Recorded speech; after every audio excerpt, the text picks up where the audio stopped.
প্রিয় শিক্ষার্থী বন্ধুরা, আজকে আমরা আলোচনা করব আমাদের পাঠ্য বই থেকে একাদশ অধ্যায়ের সৃজনশীল প্রশ্ন নং 2 অর্থাৎ নমুনা প্রশ্নের সৃজনশীল প্রশ্ন নং 2 নিয়ে।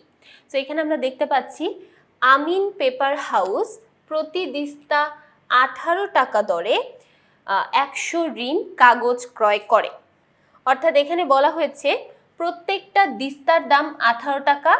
আবার দেখো পরবর্তীতে 100 রিম কাগজ ক্রয় করেছে। আমরা জানি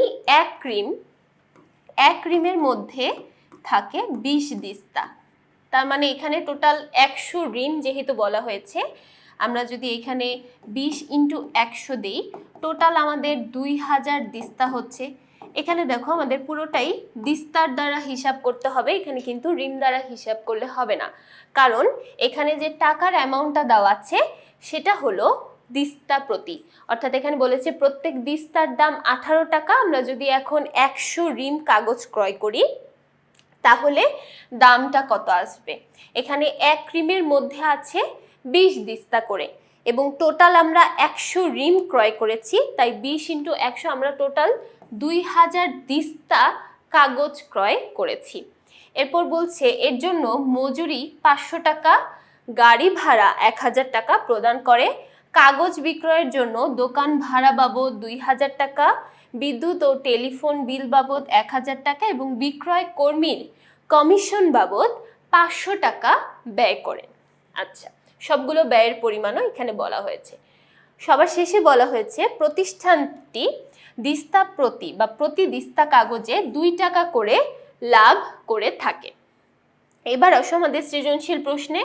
ক নম্বর সৃজনশীল প্রশ্নে বলছে আমিন পেপার হাউসের প্রতি রিম কাগজের ক্রয় মূল্য নির্ণয় করো।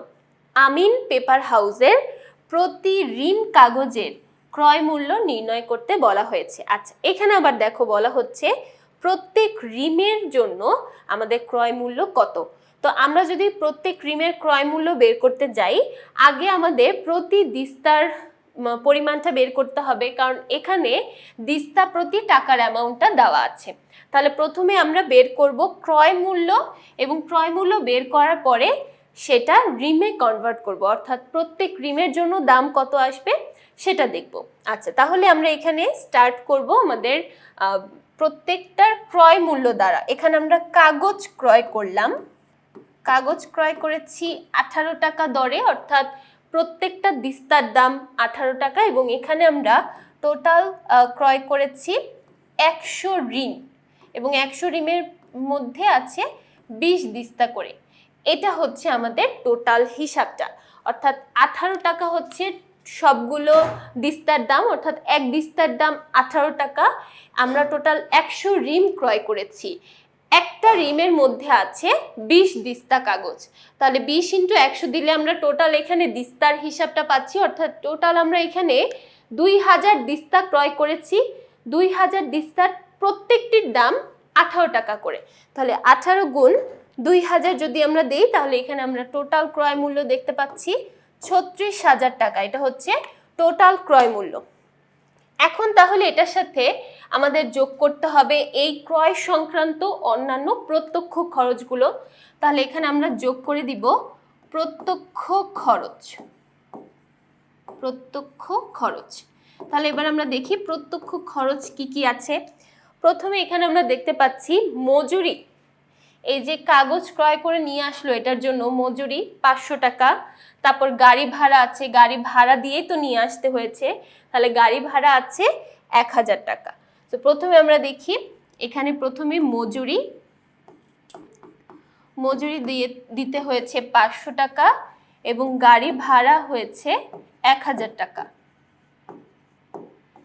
তাহলে আমাদের টোটাল প্রত্যক্ষ খরচের পরিমাণ দাঁড়াচ্ছে 1500 টাকা।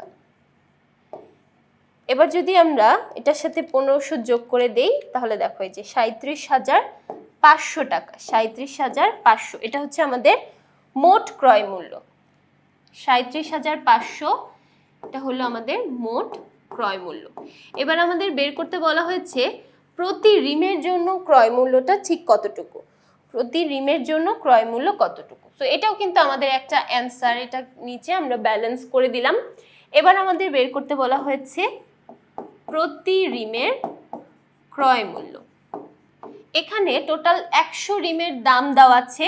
আমরা যদি এক পিস রিমের বা একটা রিমের দাম কত সেটা বের করতে চাই, তাহলে এখানে এটাকে আমরা ভাগ করব 100 দিয়ে। কারণ দেখো শুরুতেই আমরা বলেছিলাম যে টোটাল 100টা রিম ক্রয় করেছি। তো একটা রিমের দাম যদি বের করতে চাই তাহলে এটাকে আমরা 100 দ্বারা ভাগ করব, তাহলে আমাদের একটা রিমের দাম দাঁড়াচ্ছে 375 টাকা। অর্থাৎ প্রতি রিমের ক্রয় মূল্য দাঁড়াচ্ছে 375 টাকা। এবার চলে যাচ্ছি খ নাম্বার প্রশ্নে। আমিন পেপার হাউসের বিক্রিত প্রতি দিস্তা কাগজের মোট ব্যয় নির্ণয় করো। প্রথমে আমরা বের করলাম ক্রয় মূল্য, এখন আমাদের বের করতে হবে মোট ব্যয়ের পরিমাণ। সো মোট ব্যয় নির্ণয় করতে গেলে তো অবশ্যই আমাদের ক্রয় মূল্যটা নিয়ে আসতে হবে। তাহলে প্রথমে আমরা লিখব ক্রয় মূল্যের পরিমাণ। কাগজের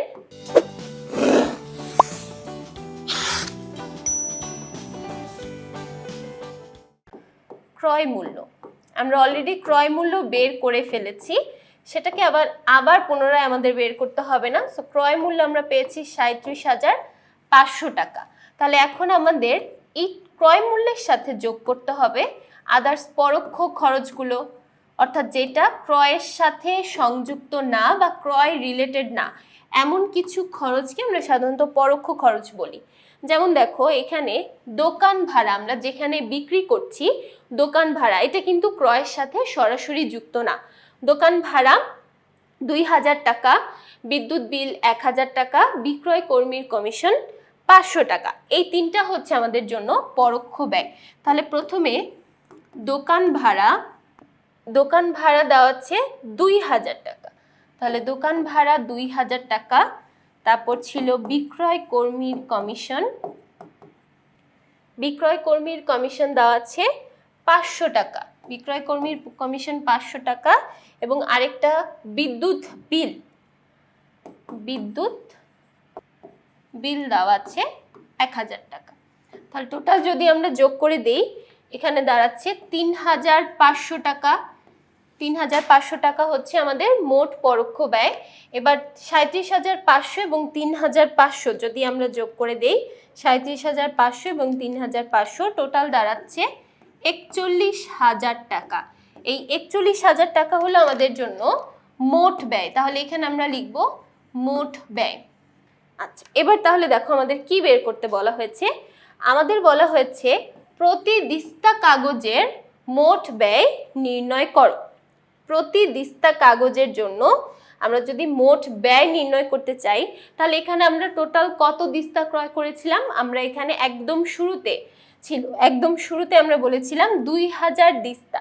একদম শুরুতে দেখো, আমরা যদি একদম শুরুর ক নাম্বার প্রশ্নের উত্তরে চলে যাই, এখানে আমরা ক্রয় করেছিলাম 2000 দিস্তা। তাহলে এখন যদি আমরা প্রতি দিস্তার জন্য ব্যয় বের করতে চাই তাহলে 2000 দ্বারা ভাগ করতে হবে। ওকে, তাহলে এখানে আমরা বের করব প্রতি দিস্তার মোট ব্যয়। প্রতি দিস্তার জন্য মোট ব্যয় বের করতে চাই, তাহলে 41,000কে আমরা ভাগ করব 2000 দিয়ে, কারণ টোটাল আমরা 2000 দিস্তা ক্রয় করেছিলাম। তাহলে 41,000 ভাগ 2000, তাহলে এখানে আমরা পাচ্ছি 20.50 টাকা। অর্থাৎ এক একটা দিস্তার জন্য দাম দাঁড়াচ্ছে 20.50 টাকা। এবার চলে যাচ্ছি গ নাম্বার প্রশ্নে। গ নাম্বার প্রশ্নে বলা হয়েছে বিক্রিত কাগজের মোট ব্যয় যদি 40,000 টাকা হয়। আমরা একটু আগে বের করলাম মোট ব্যয় 41,000 টাকা, কিন্তু এখানে বলেই দেওয়া হয়েছে মোট ব্যয় ধরতে হবে 40,000 টাকা। তাহলে মোট ব্যয় 40,000 টাকা ধরে প্রতি দিস্তা কাগজের বিক্রয় মূল্য নির্ণয় করো। দেখো এখানে প্রতি দিস্তা কাগজের জন্য টাকা দেওয়া আছে 2 টাকা করে এবং আমাদের বের করতে বলা হয়েছে প্রতি দিস্তা কাগজের বিক্রয় মূল্য। তাহলে আমরা আগে দেখি, প্রথমে দেখো এখানে আমাদের দেওয়াই আছে মোট ব্যয়টা। আগে আমরা লিখি আমাদের মোট ব্যয় 40,000 টাকা। এটা হচ্ছে আমাদের মোট ব্যয় 40,000 টাকা। এখন আমরা বের করব আমাদের প্রতি দিস্তা কাগজের জন্য, তাহলে কত দাঁড়াচ্ছে, এই যে এখানে আমাদের প্রতি দিস্তা কাগজের লাভ দেওয়া আছে। তাহলে আমরা প্রথমে বের করব প্রতি দিস্তা কাগজের জন্য মোট ব্যয় কত। প্রতি দিস্তা কাগজের মোট ব্যয়, তাহলে প্রতি দিস্তা কাগজের মোট ব্যয় বের করা খুবই সহজ। 40,000 টাকাকে ভাগ করব 2000 দিয়ে। 40,000 টাকাকে 2000 দিয়ে ভাগ করলে পাবো 20 টাকা। ওকে, তাহলে এখানে দেখো প্রতি দিস্তা কাগজের মোট ব্যয় 20 টাকা এবং এটার সাথে আমাদের যোগ করতে হবে লাভের অংশটা। এখানে দেখো আমাদের প্রশ্নের মধ্যে বলা হয়েছিল যে প্রতি দিস্তা কাগজে 2 টাকা করে লাভ হয়ে থাকে। তাহলে এখানে আমরা মোট ব্যয় লিখলাম 20 টাকা এবং এটার সাথে লাভের অংশটা যোগ করব 2 টাকা। তাহলে টোটাল আমাদের বিক্রয় মূল্য দাঁড়াচ্ছে 22 টাকা। তাহলে টোটাল আমাদের বিক্রয় মূল্যের পরিমাণ দাঁড়াচ্ছে এখানে 22 টাকা, অর্থাৎ প্রতি দিস্তা কাগজের বিক্রয় মূল্য 22 টাকা। তাহলে দেখো এখানে আমরা প্রথমে দেখলাম ক্রয় মূল্য কিভাবে বের করা যায়, সেখান থেকে আমরা মোট ব্যয় বের করলাম এবং তারপর বিক্রয় মূল্য বের করলাম।